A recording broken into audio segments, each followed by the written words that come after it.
வணக்கம் மக்களே, நான் உங்க திவ்யா. இன்னைக்கு நம்ம பார்க்க போற டாபிக் ஃபாஸ்ட் லெட் டவுன். ஒரு பேபி அம்மாவோட பிரெஸ்ட்டில் வாய் வச்சு சக் பண்ண ஆரம்பிக்கும் போது நம்மளோட நரம்புகள், ஹார்மோன்ஸ் எல்லாமே ஒன்று சேர்ந்து வேலை செஞ்சு பால் வெளியில் கொண்டு வருது. இதுக்கு பேர் லெட் டவுன். இந்த வெளியில் வர பால் ரொம்ப ஃபாஸ்ட்டாக இல்லைனா ஃபோர்ஸ்ஃபுல்லாக வரும்போது, அதாவது பேபி தாக்கு பிடிக்க முடியாத அளவுக்கு ஃபோர்ஸ்ஃபுல்லாக வரும்போது அதுக்கு பேர் ஃபாஸ்ட் லெட் டவுன் இல்லைனா ஓவர் ஆக்டிவ் லெட் டவுன் அப்படின்னு சொல்கிறாங்க. ஓவர் சப்ளை இருக்கிற அம்மாஸ்க்கு மட்டும்தான் ஃபாஸ்ட் லெட் டவுன் பிரச்சனை இருக்குமானா கிடையாது. ஓவர் சப்ளைக்கும் ஃபாஸ்ட் லெட் டவுனுக்கும் கனெக்ஷன்ஸ் இருக்குது. ஆனால் ரேர் கேஸாக லோ சப்ளை இருக்கிறவங்களுக்கு கூட ஃபாஸ்ட் லெட் டவுன் பிரச்சனை இருக்குது. இந்த பிரச்சனை நானும் ஃபேஸ் பண்ணேன். இனியாவுக்கு கரெக்டாக 1 மந்த் முடிஞ்சு செகண்ட் மந்த் ஸ்டார்ட் ஆகும்போது இது ஸ்டார்ட் ஆச்சு. 6 மந்த்ஸ் முடிய வரைக்குமே இந்த பிரச்சனை இருந்தது. அதுவும் 1 மந்த் ஓல்டுங்கும் போது ரொம்ப குட்டி பாப்பாவாக இருப்பாங்க. ஒரு ஃபீட் முடிக்கிறதுக்குள்ளே ஒரு 7-8 தடவை அவளுக்கு பொறை ஏறிடும். ரொம்ப ஃபாஸ்ட்டாக பால் வெளியில் வரும்போது ஒரு மாதிரி மூச்சு திணறும். அவங்க கொடக்குன்னு முழுங்கிறது நமக்கே சவுண்டு கேட்கும். அந்தளவுக்கு ஃபாஸ்ட்டாக போகும். அவங்க சக் பண்ணி உறிஞ்சும் போது பால் வந்துச்சுன்னா அவங்களுக்கு அளவாக இருக்கும் குடிக்கிறதுக்கு. பட் இந்த கேஸில் அவங்க கொஞ்ச நேரம் சக் பண்ணி விட்டுட்டா அப்புறம் கொஞ்ச நேரத்துக்கு தானாகவே பால் ஃபாஸ்ட்டாக ரொம்ப ஃபோர்ஸாக வந்துட்டே இருக்கும். அதுவும் ஃபோர்ஸ் ஆனால் அவங்க வாயை வெளியில் எடுத்ததுக்கு அப்புறமே ரொம்ப ஃபாஸ்ட்டாக இப்படி தண்ணி இப்படி ப்ரெஷர் கொடுத்து செடிக்கெல்லாம் விட்டோம்னா எவ்வளோ ஃபாஸ்ட்டாக போகும், அந்த மாதிரி தானாகவே வந்துகிட்டே இருக்கும். ஒரு 2-3 நாள் இனியா இதே மாதிரி பிரச்சனையை ஃபேஸ் பண்ணும்போது 4வது நாள் பிரெஸ்ட்லேருந்து அப்படியே விலக ஆரம்பிச்சிட்டா. பால் குடிக்கிறதுக்கு வருவா, ஒரு 2 வாய் சக் பண்ணுவா, அப்படியே எடுத்துப்பா. எனக்கு அப்போ ஃபாஸ்ட் லெட் டவுன் பற்றியெல்லாம் தெரியாது. ஏன் திடீர்னு பால் குடிக்க மாட்டேங்கிறா அப்படின்னு நான் குடிக்க வைக்க ட்ரை பண்ணேன்னா உடம்பெல்லாம் நெளிச்சிட்டு அழுவா, கை கால்லாம் உதறுவா, வயிறெல்லாம் அப்படியே நெளியும். அப்புறம் என்னோட பாட்டி தான் சொன்னாங்க, ஒருவேளை வேகமாக வருமே என்னமோ பால், நீ எதுக்கும் பாரு அப்படின்னு சொன்னாங்க. அப்புறம் நான் நோட்டீஸ் பண்ணுறப்ப தான் அவள் சக் பண்ணிட்டு விட்டதுக்கப்புறமே பால் ரொம்ப ஃபோர்ஸாக வந்துட்டு இருந்தது. ஒரு கட்டத்தில் என்ன ஆயிடுச்சுன்னா இனியா நல்லா பாலை கொடக்குன்னு முழுங்கிட்டே இருப்பா.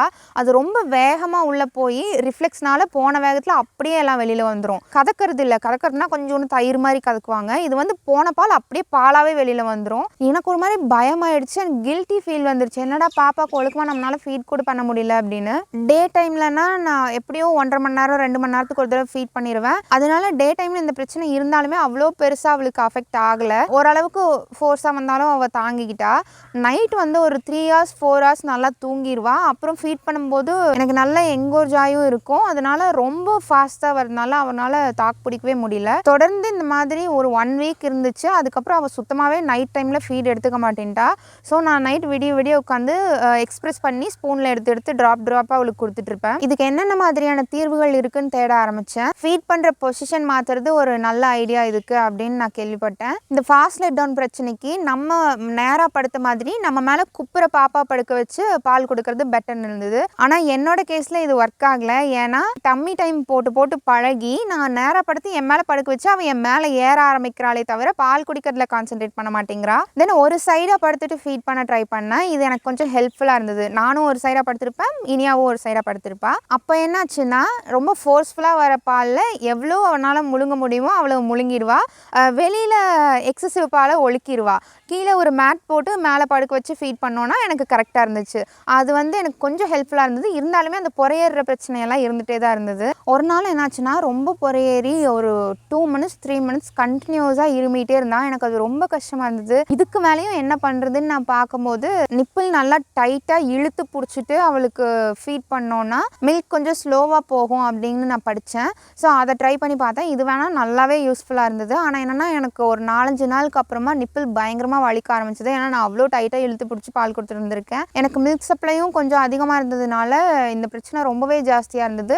அப்போ தான் நான் மில்க் எக்ஸ்பிரஸ் பண்ண ஆரம்பித்தேன். அதுவும் முதல்ல எனக்கு என்ன பயமாக இருந்ததுன்னா பால் குடிக்கிறதுக்கு முன்னாடியே பாலை பம்ப் பண்ணி எடுத்துட்டேன்னா இனியாவுக்கு பால் பத்தாமல் போயிடுச்சுன்னா என்ன பண்ணுறது அப்படின்னு. ஸோ இனியா குடிக்க ஆரம்பித்ததுக்கப்புறம் ஒரு 1 minute 2 minutesல ரொம்ப ஃபாஸ்ட்டாக ஃபோர்ஸ்ஃபுல்லாக வரும்ல, அதை மட்டும் ஒரு டவல் வச்சு நான் அதில் வேஸ்ட் பண்ணிகிட்டு இருந்தேன். அந்த ஃபோர்ஸ் கம்மியானதுக்கப்புறமா அந்த பால் வெளியில் வர ஸ்பீட் கம்மியானதுக்கப்புறமா நான் இனியாவுக்கு ஃபீட் பண்ணிகிட்டு இருந்தேன். அப்புறம் எனக்கு ரொம்ப கஷ்டமாயிடுச்சு, நம்ம இவ்வளோ பால் டெய்லியுமே வேஸ்ட் பண்ணிகிட்டு இருக்கோமே அப்படின்ட்டு. அப்புறம் யோசிக்கும் போது தான் எனக்கு டொனேட் பண்ணலாம் அப்படிங்கிற ஒரு ஐடியா வந்தது. அதிலிருந்து பால் கொடுக்கறதுக்கு முன்னாடி ஒரு 2 minutes பம்ப் பண்ணி எடுத்துகிட்டு அதுக்கப்புறம் இனியாவுக்கு கொடுத்தேன்னா எனக்கு இந்த ஃபாஸ்ட் லெட் டவுன் பிரச்சனையும் தீர்ந்துச்சு, டொனேட் பண்ண ஒரு திருப்தியும் இருந்துச்சு. உங்களுக்கும் இந்த ஃபாஸ்ட் லெட் டவுன் பிரச்சனை இருந்துச்சு அப்படின்னா ஒன்று பொசிஷன் மாற்றி பாருங்கள். உங்கள் பாப்பா வந்து குப்புறப்படுத்து பால் குடிப்பாங்க அப்படின்னா அது பெஸ்ட் வே. ஏன்னா பால் கீழ் நோக்கி போகும்போது தான் ரொம்ப ஃபாஸ்ட்டாக போகுமே தவிர மேலே சக் பண்ணி உறிஞ்சும் போது ஃப்ளோ கம்மியாக தான் வரும். எனக்கு சைடில் படுக்கிற பொசிஷனுமே கொஞ்சம் யூஸ்ஃபுல்லாக தான் இருந்தது. அவங்க தேவையில்லாத கீழே விட்டுருவாங்க. அடுத்தது கொஞ்சம் பாலை ஃபீட் பண்ணுறதுக்கு முன்னாடியே பம்ப் பண்ணி எடுத்துறதும் எனக்கு ஹெல்ப்ஃபுல்லாக தான் இருந்தது. இன்னொன்று, உங்களுக்கு ரொம்ப ஓவர் சப்ளை இருந்துச்சுன்னா அந்த டைமில் நீங்கள் ஏதாவது பால் நல்லா சுரக்கிறதுக்காக சாப்பிட்டுட்டு இருந்தீங்கன்னா அதை ஸ்டாப் பண்ணிடுங்க. இந்த கருவாடு பூண்டு அதெல்லாம் சாப்பிட சொல்லுவாங்கல்ல, மில்க் சப்ளைக்காகவே நீங்கள் சாப்பிட்டுட்டு இருந்தீங்கன்னா அதெல்லாம் அவாய்ட் பண்ணிடுங்க. ஒரு 6 months ஆகும்போது இந்த பிரச்சனை தானாகவே சால்வ் ஆயிடுச்சு. ஏன்னா அவங்க சக் பண்ணுற பவர் ஜாஸ்தியாக இருக்கும், அவங்களோட த்ரோட் கொஞ்சம் பெருசாக இருக்கும், அவங்க வளர்றதுக்கு ஏற்ற மாதிரி அவங்க குடிச்சு பழகிப்பாங்க. இந்த ஃபாஸ்ட் லெட் டவுன் பிரச்சனையில் நம்ம ஒன்று பண்ணக்கூடாத விஷயம் என்னன்னா, சப்போஸ் பேபி வந்து பால் குடிக்கிறப்போ தலையை திருப்பினாங்கனாலோ இல்லை நிப்பிலிருந்து வெளியில் வந்துட்டாங்கனாலோ நம்ம திரும்ப ஃபோர்ஸ் பண்ணக்கூடாது. எப்போ அவங்களுக்கு வேண்டாமோ அவங்களால சமாளிக்க முடியலையோ அப்போ நிப்பிலிருந்து வாயை எடுத்துருவாங்க. நம்ம எடுக்க முடியாத மாதிரி டைட்டாக பிடிச்சிட்டு இருந்தோம்னா அவங்களுக்கு மூச்சு திணறிடும். பேபிஸ் எந்த நேரத்துலையுமே கம்ஃபர்டபுளாக தலை திருப்புற மாதிரி கழுத்து திருப்புற மாதிரி லூஸாக கம்ஃபர்டபுளாக பிடிச்சிக்கோங்க.